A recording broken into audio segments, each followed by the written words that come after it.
Hey, language arts parents.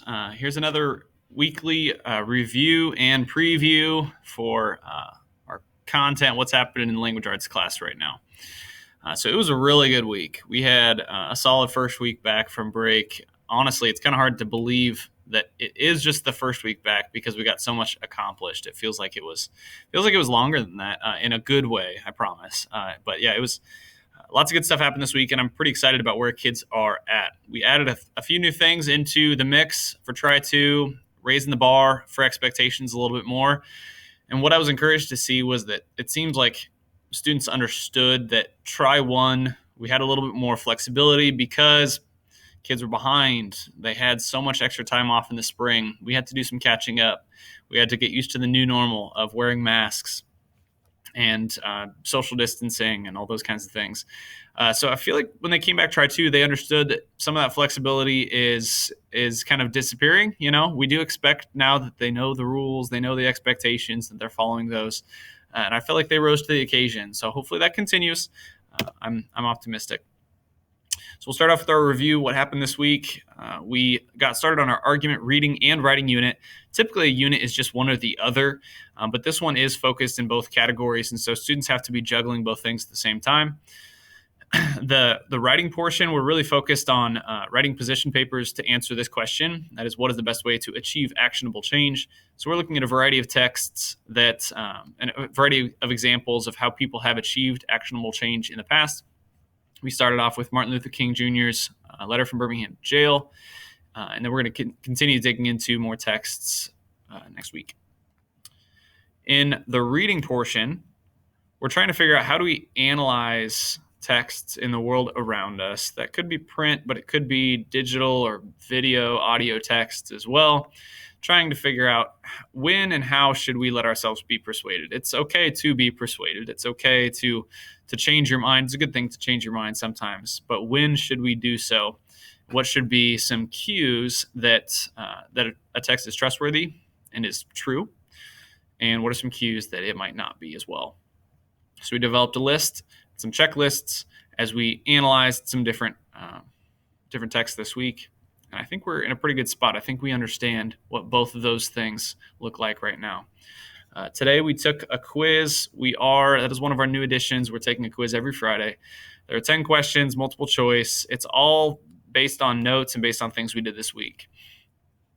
I was pleased with how kids reacted to that this week. I think they understood that they need to take notes. They need to make sure they're paying attention. If I say something in class and they don't write it down, they might forget it, and it might come back to bite them on the Friday quiz.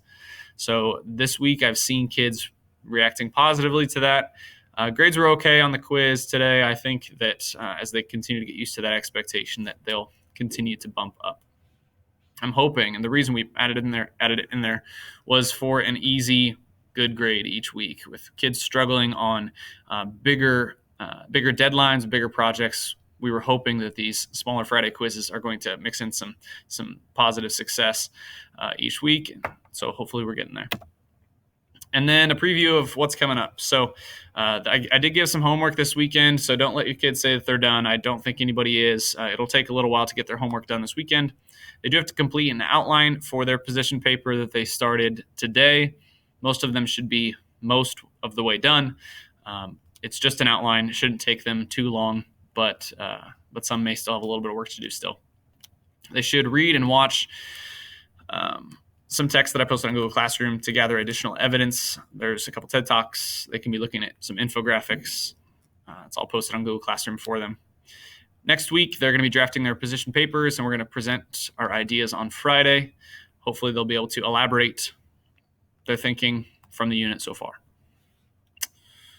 Last thing, we do have a weekly goal that I've introduced. They have a tracking sheet that they should have in a folder in their bag.